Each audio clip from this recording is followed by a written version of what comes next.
kind of cute.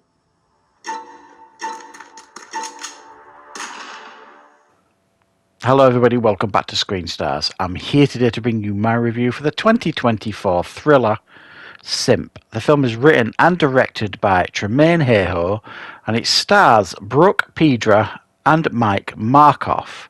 Now the film focuses on a character called Jessica, who is a model. She gets booked for a job, she turns up at what appears to be quite a secluded location. But in actual fact, it's not a modelling job at all. She gets kidnapped by two guys in masks, thrown in the back of a car and driven to a remote location. One of the guys in mask leaves and leaves the other one on his own with Jessica. And they start to build what you could describe as an uneasy relationship.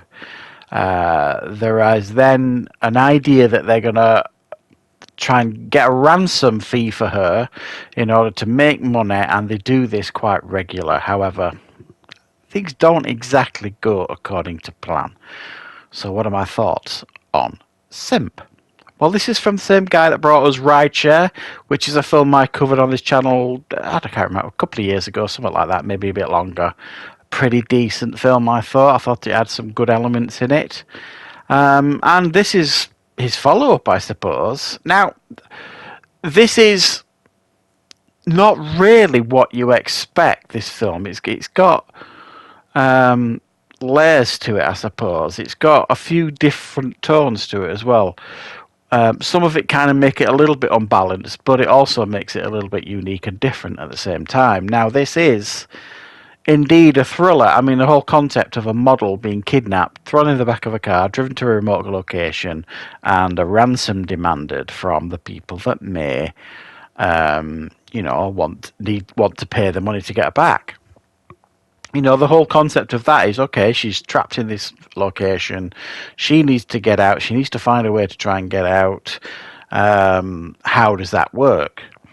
Well, that's all well and good, and all those things actually happen in the film, but there's also like a layer of comedy that runs through this film you don't expect, and it doesn't necessarily come from the two characters within like the remote location. So you've got Jessica and Dan.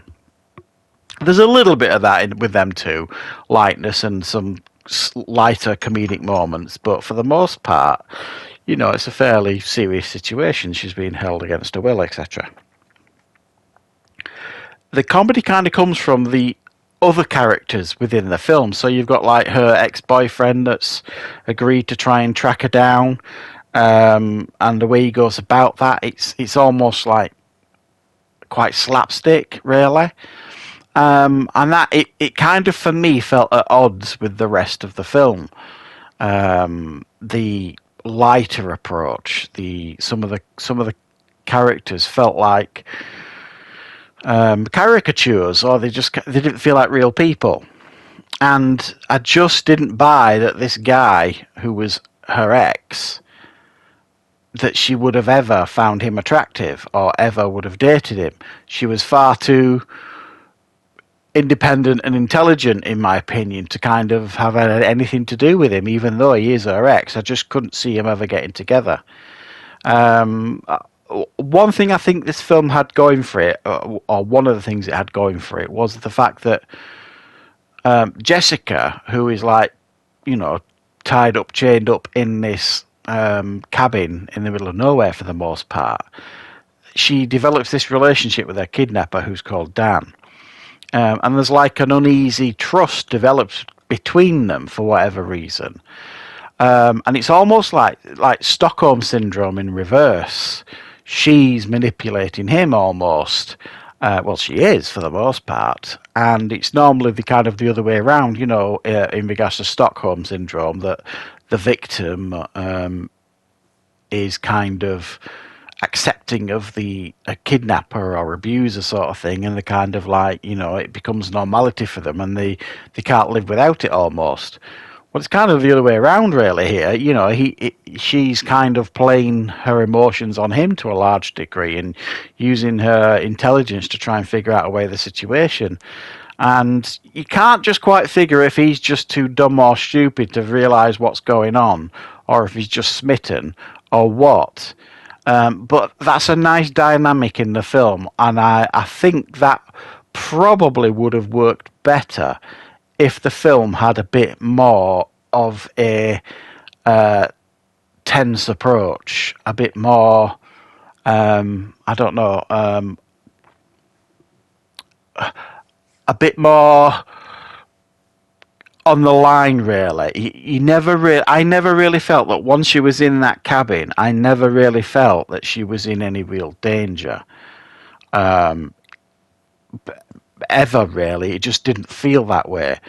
So I think if the film had taken, like I say, a different approach and made it a much more darker scenario where, you know, she was desperate to get out, and you got this whole kidnapper and this, she's trying to outthink him, like a cat and mouse scenario, and then there's like this uneasy bond develops. I think it would have probably made the ending that we eventually get make a little bit more sense, because it kind of gets a bit silly and chaotic by the end.